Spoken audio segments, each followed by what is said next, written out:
10 days of Shawty love, and something that's very, very near and dear to my heart is my music.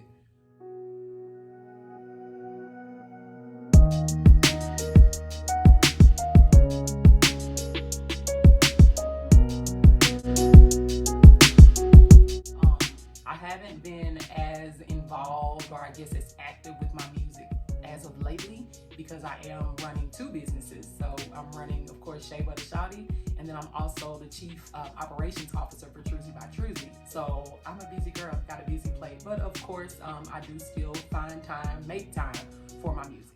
So just to kind of give you guys a little bit of background, I started singing as a kid, like most of us did. My mom actually told me when I was 6 months old, she used to hear me humming at church and like actually humming along with the songs, the same melody, everything. And it blew their mind.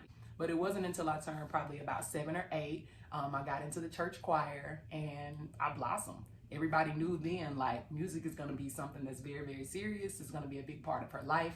And it was kind of like, from there was no stopping me. Tell the Lord, hey,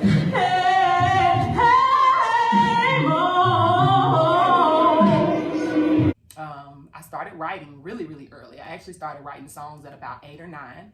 I remember they were way too mature for me. My cousin, I let her hear one of them. It was called I Fell in Love with the Pizza Guy or something like that. And I was like, I fell in love with the pizza guy and he was so damn fine. And she was like, hold on, girl, you're 9, chill out. I like your song, your songs are dope, but they're way like ahead of your time. So this was happening to me like even as a kid. So life goes on. I end up going to middle school, of course. I went to Warden Arts Magnet Middle, which is a school for the arts. Of course, I'm a singer, I do musical theater, I do theater, film, all that good stuff. So this was my niche and I was absolutely loving it. And I think Warden was the place where I really was able to thrive. I had a teacher, his name was Mr. Sandifer. He was my 6th grade social studies teacher. We all brought our music to that classroom. Before my class came, like, you know, he wasn't really concerned with starting like a chorus or starting a group or anything like that, but he heard us sing and we inspired him so much that he actually started a choir at the school. And I just always remember that being a really big inspiration. He was super hard on me, but he was just dope. And I think from there, like, my love for music just continued to blossom. But it wasn't until high school where it really, you know, was taken to the next level.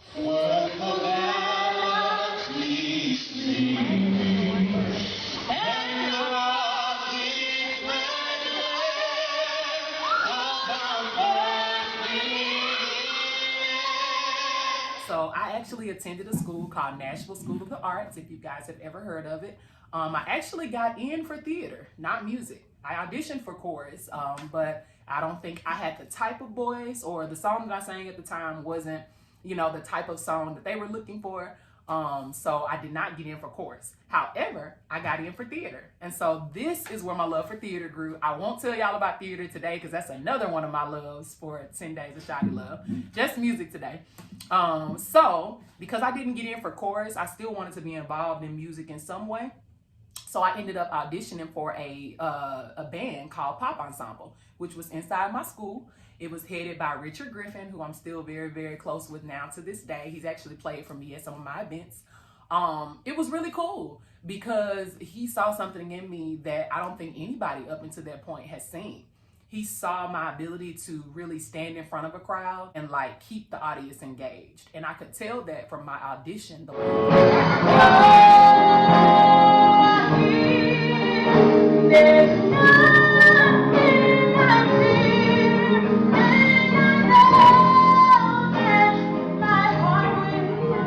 Look on his face let me know like he saw something different in me.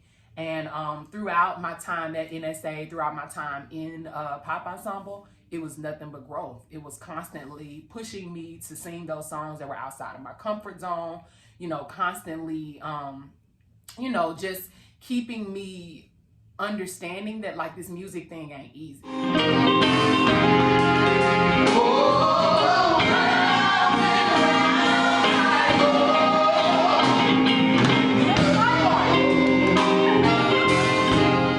Told no, you're going to get told that doesn't sound right, you're going to get told do that over maybe multiple times, and if you're serious about music, then that won't knock you off your game.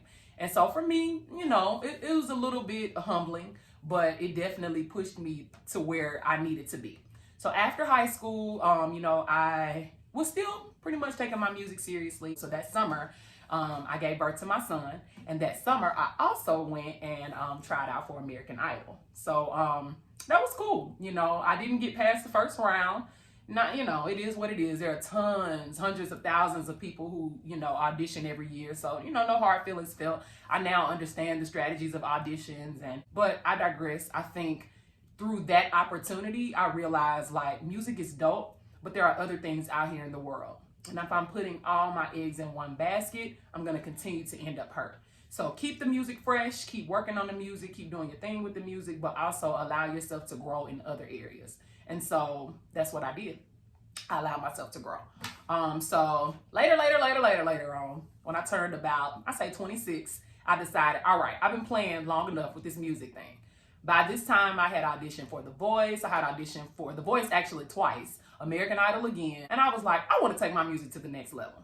So for me, from what I see, I think taking your music to the next level means what? Putting out music. So that's exactly what I did. Ooh, ooh, ooh.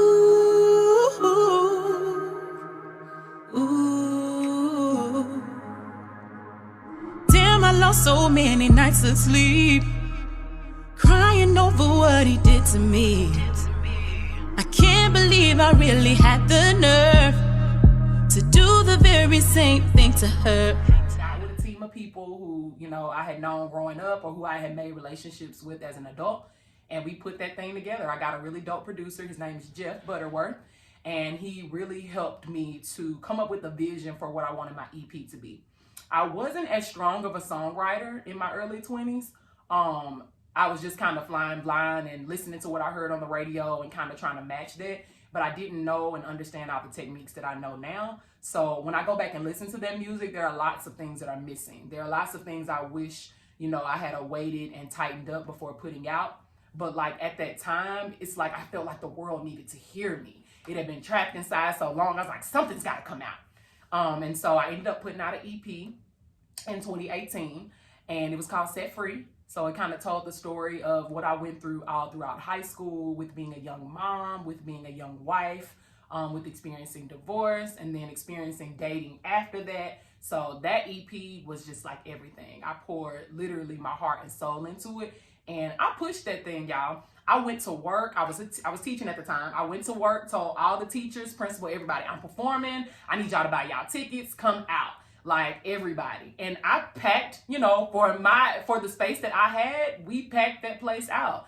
And, you know, when I look back on that, I realized like what you can do when you really have a plan, when you really have a vision, and when you really just keep pushing towards that vision.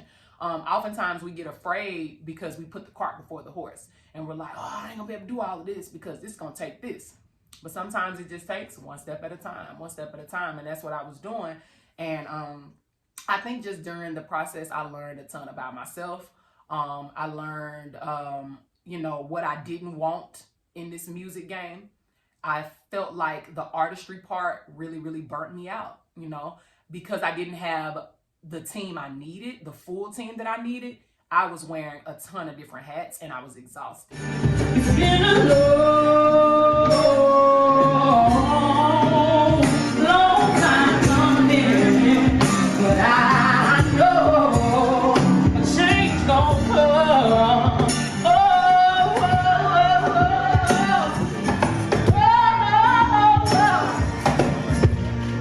A change gon' come. So I pretty much told myself, if you're gonna do this music thing again, you're gonna do it right. You're gonna have your team in place, and you're not gonna burn yourself out, because you can't wear that many different hats and still perform at the top of your game. Stuck in an endless cycle, but you felt my pain and listen. I knew right from the start that you would wave your right to silence. You pushed me to think deeper, and that passion was my silence. My biggest fear is feeling like I've done so many times. My heart's been broken down, God, and I just need a sign. And so that's where I'm at now. So now, back in 2019, I joined an organization called Writing Sessions America. And since then, y'all, I feel like the growth has been endless. I'm learning that I can take my time. Even if, I haven't put out music in a long time, that's okay. Because I have to trust the process and trust that, like, when it's time for me to tell my story, when it's time for this music to be out here, everything else around me will align and I'll be good and I'll be able to thrive, and I won't feel that burnout of being an artist who's trying to do it all too soon, too much. And so writing sessions has taught me the technique of writing. Since I've been in writing sessions, I've been learning to play the guitar. I still don't know how, y'all, but I got it right here because I'm going to learn. I've also, taken my business to the next level. So you guys are even here seeing this. This is even possible because of writing sessions. Within writing sessions, I became a part of a group called the Jefferson Effect. So it's an entrepreneurs group within writing sessions. And, it's really helped both me and Truzy to take our businesses to the next level. And so for me, it's been everything. So music absolutely had to go in my Shawty Love series. And that's because music was my first love. And music, even now, is like that one thing I always go back to. I can't get away from it. I can't ever stop doing it. It's such a huge part of me and, just how I grow as a person. Back in August, when we experienced a miscarriage, music is what got me through,